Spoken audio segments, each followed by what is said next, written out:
What's happening, Mark? Hey, Mike. How are you? Hey, we're live on YouTube here, my channel, as well as Fireside. I'm not sure why it lets you in there like that. It's a glitch in the system. It's supposed to have you in a waiting room, but I apologize for the wait. Was I streaming that whole time? Was that my mistake?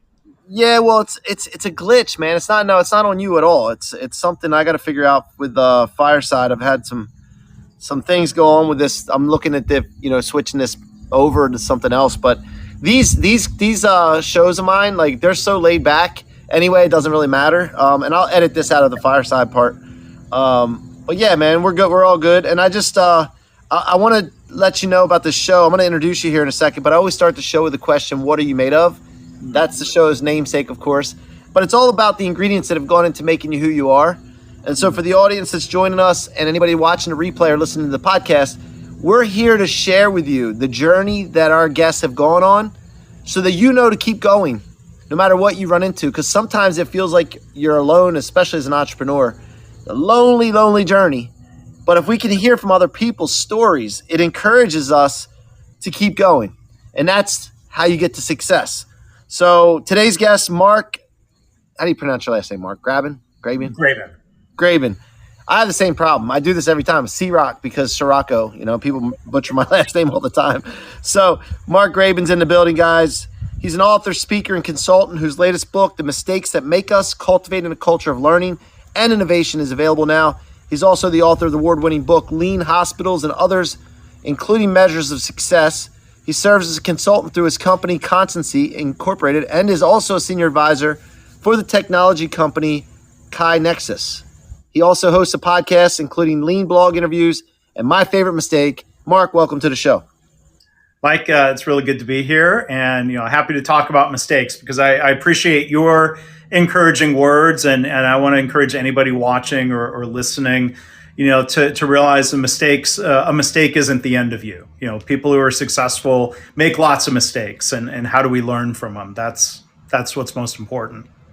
Well, Mark, I have a question for you, but I'm going to wait until I ask you this question. The first question: what are you made of? I love that question. I'm made up of a number of things. I mean, I'm made up of educational opportunities that my parents were able to provide, right? So they were endlessly supportive of encouraging me to learn. And I grew up in a great public school system in Livonia, Michigan. So that's part of what I'm made of. I think as an adult, what I'm also made of, kind of two key influences. One is being able to learn problem solving from former Toyota people in particular, like really, getting good at problem solving. And I think coaching others and teaching others about that. But in more recent years, I realized, or I've learned, like all the problem solving training in the world doesn't matter if people don't feel safe to point out problems. Like we can't solve a problem that people are afraid to talk about at work. So I've been able to learn in recent years, and now this is part of what makes me, is having a better understanding of what's called psychological safety, to help people feel safe, including myself, to feel safe, to share ideas and to challenge the status quo. That's really, I think, what we're aiming for in organizations. So I think I bring kind of an interesting combination of those two perspectives to everything I do. I love that, because I was just had a room on Clubhouse today, the Clubhouse app, and I had a business Q&A room, and a couple people asked questions, but so many people just sat there and they're waiting for other people to ask questions. And I know the audience, there was probably about 50 people in there. I know the audience isn't where they want to be money and financially. I know they're not where they want to be in their business, but yet they're afraid to ask questions and afraid to ask for help and be vulnerable and transparent. And, they're so worried about judgment of other people, so I'm glad that you said that. It's so true. And you know what I think it is? I'd love to get your thoughts on this. I think that people have tried to be helped in the past and people took advantage of them or failed. Mm. and or they've tried to help people and they failed and weren't able to, so they made a decision after that that help isn't a good thing. I'm not going to bother to waste my time, and until they change that, they're going to be stuck. Yeah. What are your thoughts on that in the business that you do and the Mm. experiences you have? Have you ran into that and you think that's part of the problem? Yeah, I mean, I think it's unfortunate if people have been burned, they might feel like it's risky to ask for help. I've had a lot of guests on the My Favorite Mistake podcast, or at least four, I think, who have shared that their favorite mistake was hiring some sort of coach, hiring somebody to help, and they ended up saying, "Well, that was an expensive mistake." What I appreciate from those, podcast guests, it was that they shared their spirit of not continuing to beat themselves up over it. Right? They probably went through a phase where they were feeling bad about themselves. This negative self-talk about why'd you do that? Why didn't you know better? Why'd you make that mistake? But I think trying to bounce back and say, okay, well, you know what? I own the decision I made. I maybe I didn't research things enough. So my lesson learned going forward is to check references, to do my research, and not take that plunge or not repeat that mistake. But yeah, I mean, I'm with you though. What you were saying a minute ago, I think one big reason people hold back is very internalized. It could be from their upbringing, it could be from school, it could be from previous jobs where we're taught don't be wrong, don't ask a dumb question, don't admit a mistake, don't apologize. And I think even if we can get past that individually, then the workplace environment can stifle or hold people back. Or if they learn, well, okay, if someone's at a point where they say, I'm willing to admit a mistake, but I'm going to get punished for it, that's going to hold them back as well. So I think, leaders can create an environment where people hopefully feel safer, but people, yeah, I mean, they still may have kind of internal things that are holding them back. Why do you think we're so hard on ourselves? Because I know me, like I have this conversation internally. Yeah, I don't know, I don't know about everybody else, but I talk to myself. Okay, Yeah. so I had this conversation, and it comes up a lot, and it's like I'm in a transition period where I was in a mortgage business for 17 years, running 7 branches, 50 employees, very very successful, but it wasn't for me. So I made a switch at 40 some years old, 46 years old at this time, and I went in and started a new company. Now, starting a new company, everybody that knows this, is not easy, and it takes patience, and there's building and adjusting and building, trying new things, all this. But I'm so darn hard on myself. Like I should be further along now, And this dialogue, because well, and I'm going to ask you this. I know I'm rambling here, but what about this? Like I sometimes feel like, if I basically say and agree that it does take patience, it takes time, that somehow complacency and it creeps in because I'm okay in not being more successful at this time. Yeah. Yeah. I mean, it's tough to find the balance, I think, between aiming high or having high standards for yourself and trying to reflect when you fall short of those standards. Like I think having drive to be the best version of yourself, to be the best version of what you want your business to be, I think that's good. I think, acknowledging a mistake, here's part of the journey I've gone through anyway. Like to me, I think acknowledging and calling out a mistake, whether I'm just talking to myself and just say like, okay, you know what, my bad, my mistake, that was a mistake, or acknowledging, saying it out loud to my wife or to people I'm working with.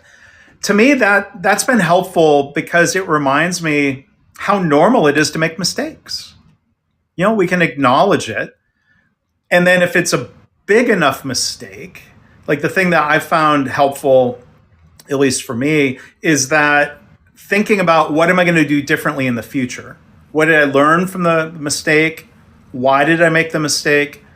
What am I going to do differently? Like to me, it's helpful to think about those future situations. That prevents me from dwelling, just dwelling on the past, or making myself feel bad about it longer than is helpful. And that's not even maybe in small doses helpful, making myself feel bad about it. Forgive the finger quotes. But I think acknowledging the mistake, admitting it to yourself is the first step. And then hopefully you've got people around you who are supportive to admit the mistake. But what I heard you saying, Mike, about your startup journey is you've got to adjust, right? As we try different things.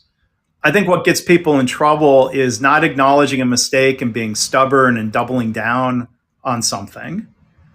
You have to expect to make mistakes and then hopefully iterate and learn and move forward. So that's, I think that's, I think a good lesson from an entrepreneurship standpoint, or even if someone's thinking of writing a book as a challenge, you're never going to write a perfect first draft of a book. And I think that applies to a business. Love that, man. Love that. So let's talk about you, Mark. Where did you come from? What's your story? Because look, again, by the way, you just mentioned something too I want to point out. You said keep going. I use this word, at least this phrase, all the time. In the morning when I wake up and I'm assessing the situation, no matter whether it's good, keep going. Keep going. I know you keep going. There's light at the tunnel. So yeah, I love that. But yeah. So, I talked a little bit about my roots, of having parents who were really supportive of things that I wanted to do and explore as a kid, and creating opportunities for me. And that included college and, setting me up with opportunities that I could then go take advantage of. I grew up, it's probably a surprise that I ended up being drawn to entrepreneurship. I joined a startup. I've started my own company, and then I've been involved in that software startup KaiNexus for like 11 years. I mean, I think it's fair to say that entrepreneurs tend to come from families of entrepreneurs. The CEO, co-founder of KaiNexus, his parents were entrepreneurs. My dad was an engineer who worked 40 years at General Motors before he retired. I started at General Motors coming right out of college, and I lasted 2 years before I said, that was a mistake. I'm going to go to grad school. I'm going to explore other things. So maybe my dad's 20 times tougher than I am, 38 years tougher. But I ended up getting drawn toward entrepreneurship for a lot of reasons, kind of rejecting some of the big company bureaucracy and big company culture. And being part of smaller companies gives you more of an opportunity to try to influence that culture and build something positive instead of struggling with, say, the 100 years history of a company like GM. Yeah, speaking of that, I was just talking to someone else this morning about doing the same thing over and over and over again. And I don't know how I stayed in the real estate mortgage business for 17 years, except that I was challenging myself to grow it. Mm-hmm. So there was a challenge there, but like doing the same thing every day to me does not appeal to me at my mid 40s. I love randomity. I love new things. And the cool thing about what I do now is I'm working with different clients every day that are doing different things in their life. For the guests that come on here, they're all different. They're all coming from different walks of life. And that interests me now. Do you have that now in your life where you're doing, you have enough randomness in your day to day to keep you interested? Yeah. Randomness, variety, wearing, different proverbial hats of, my own business, the software business. Sometimes when I've been a subcontractor through another consulting firm, that was like a third professional hat that I would wear. So yeah, I like variety. There's been year-long discussion with a couple of different counselors. I'm 49 of trying to figure out, have I been living with undiagnosed ADHD? Or are there other, causes of like my, it's not even attention deficit, but redeploying attention in many different directions. There's still ongoing debate of whether that was a diagnosis or a misdiagnosis, but I love variety. Writing different types of books, interviewing different people on my own podcast. So like even with the podcast, like, well, I kind of have a format like you do. I kind of have a routine, but every episode is unique.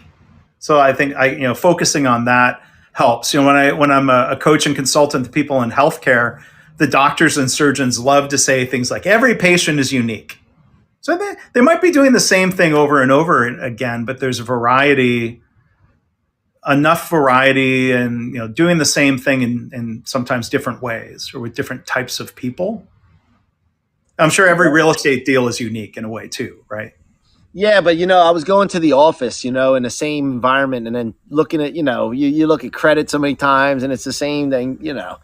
But that no, I see what you're saying. Definitely different situations. You were not out to the houses and mortgage business though. But how did you get in? Where did your expertise come from with the healthcare? It was going back to 2005. I mean, even though I left General Motors after 2 years, after grad school, I took a job at Dell Computer in 1999, went to a startup software company that was very manufacturing focused. Got tired of the ups and downs of, are they going to make payroll? Are we going to survive ups and downs? Kind of overcorrected and went back to another big old company called Honeywell. And realized, well, that wasn't really a great fit. What am I going to do? Do I go to another small company again? I ended up getting an opportunity to go be a consultant in healthcare. So I got hired by Johnson and Johnson, which was a big, huge company, but we had a small consulting team of like 25 people. So it was like the best of both worlds: small company feel, big company benefits and stability. But it was really a chance to bring lessons, experience, I don't know if we'd call it expertise, on manufacturing lessons of problem solving, continuous improvement, leadership. The current time. Do you ever wake up and say, "What am I doing right now?" Because you had maybe you were into something, one thing, and then you wake up one morning and like reality hits you sometimes. Like, what the heck? Yeah, yeah. Oh, that happens a lot. And look, I'm one for trying to be authentic about sharing the struggle, right? Not create this perception of everything being perfect and hunky dory, and having my own business. Yeah, there's ups and downs. 2020, I was doing some great work with the health system, and that year was shaping up to be really good, firing on all cylinders. And then March of 2020, COVID, got sent home, and even that health system was like, okay, we'll see you in a few months. Well, the pandemic really grounded me for like 2 years of not traveling, not being back out to health systems. So I was doing different types of work that I could do remotely. I was doing more marketing work for a consulting firm. Well, wait a minute. I don't mean to cut you off, but let me take you to that point where COVID happened and that shutdown happened. Take us through what you were thinking and the emotions that were around that. Oh, there was a lot of emotion. I mean, what am I going to do work wise? So much of my business was based on traveling to consult with people, traveling to speak, not just just traveling the world. So yeah, so there's a lot of emotions. I think that depends on the personality. Yeah. I think what I see with the pandemic when it was happening too is that like you said, there was so much uncertainty we didn't know. So what uncertainty, Mark, comes the fact of like, how do I determine what I'm going to pivot to if I don't know what's going on or how long this is going to last or what we're going to even be allowed to do?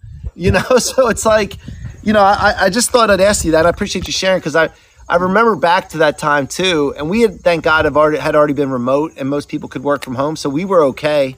Yeah. But I was still concerned for other people, man. I mean, I'm a very empathetic person and caring person, and I was just like, wow, these restaurants and the people that are speakers and event people, like. But you know what I always think, Mark, and I'd love to hear your thoughts on this too, is like no matter what we go through, and this ties into your mistakes, no matter what we go through, we've survived everything we've been through so far. And we have the more data. I think I might be the only person that words it this way. We have more data than we had before making a mistake or having gone through the trials to be able to make new decisions with. So yeah. Well, and fast forwarding here to getting toward the end of 2023, on some level things have recovered, but with part of my current struggle is looking at having had healthcare as a primary industry that I've been serving. Healthcare organizations still have a lot of financial struggles.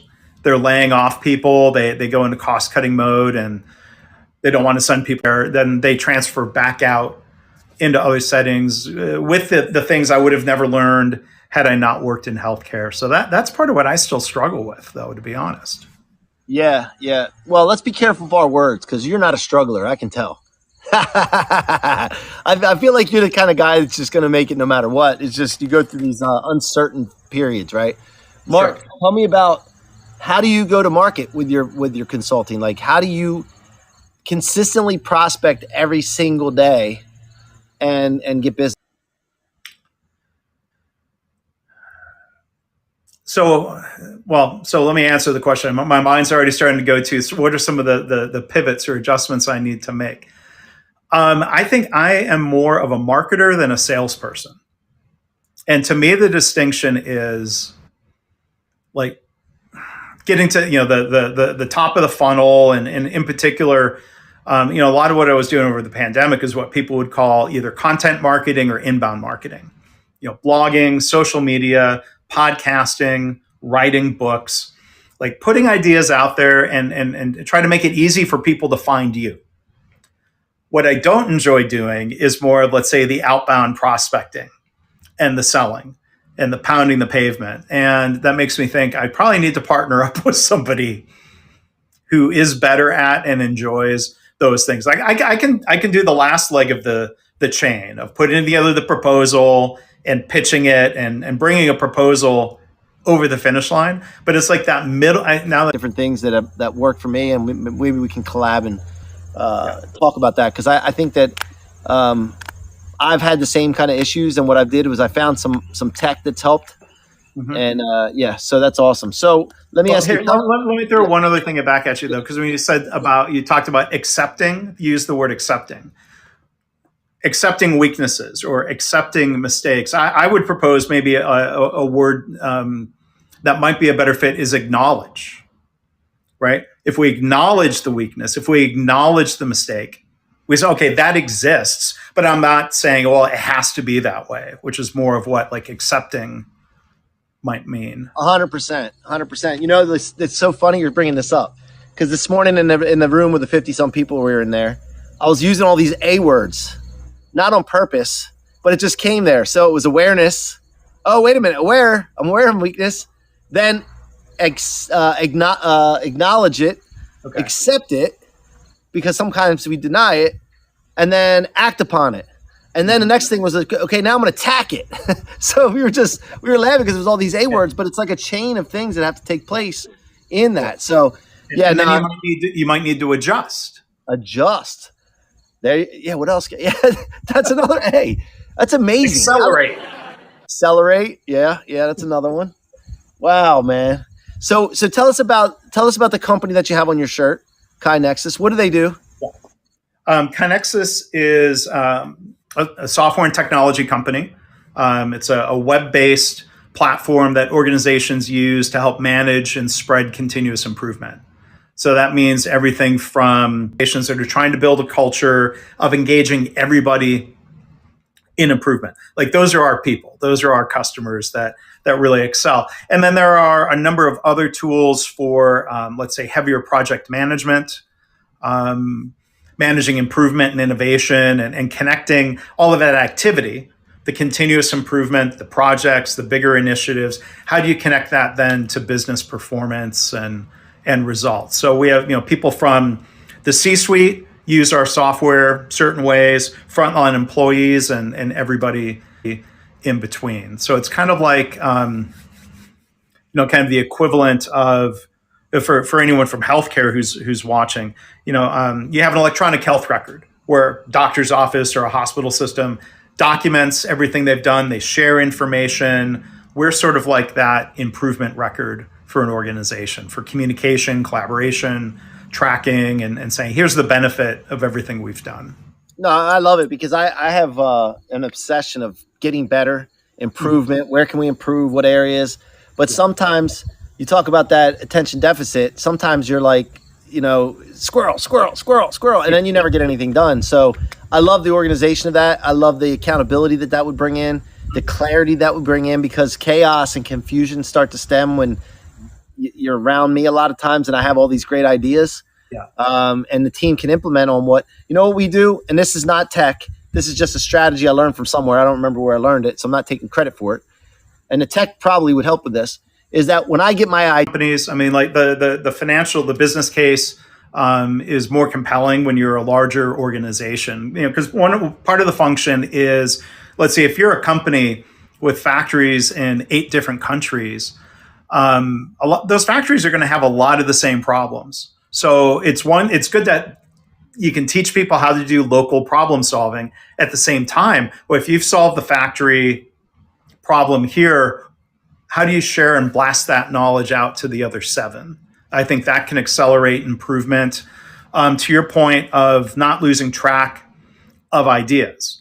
There's a lot of companies that I either work with as a coach or they're a customer of KaiNexus. They'll say things like, "Oh, we have lots of ideas. We just have trouble tracking them." Just because of the confusion and the chaos of everyday work, of trying to do your work and improve your work. Like that takes a lot of attention and some structure to make that a reality. Yeah, that's 100%. And it takes patience.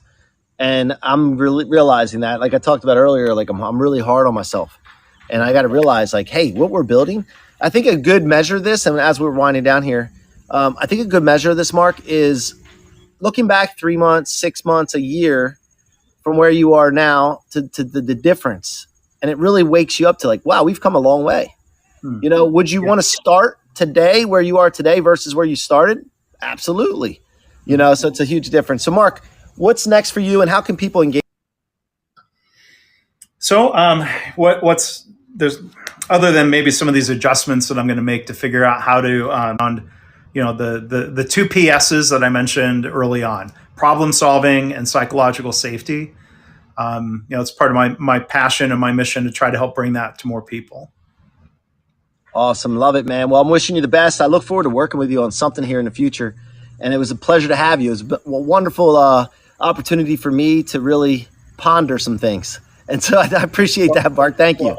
Likewise. And you asked some really thought-provoking questions, and you've given me more to think about. And hey, since you help get people booked on podcasts, keep in touch with me of people that you think would be great on My Favorite Mistake. Yeah, I'll tell you what, I'm gonna call you for 2 minutes right after this if you're cool with that. I want to run something by you. But yeah, other than that, man, you've been great today. Thank you for coming on. Thank you all for watching. Thank you for listening. Make sure if you're on YouTube, comment and like and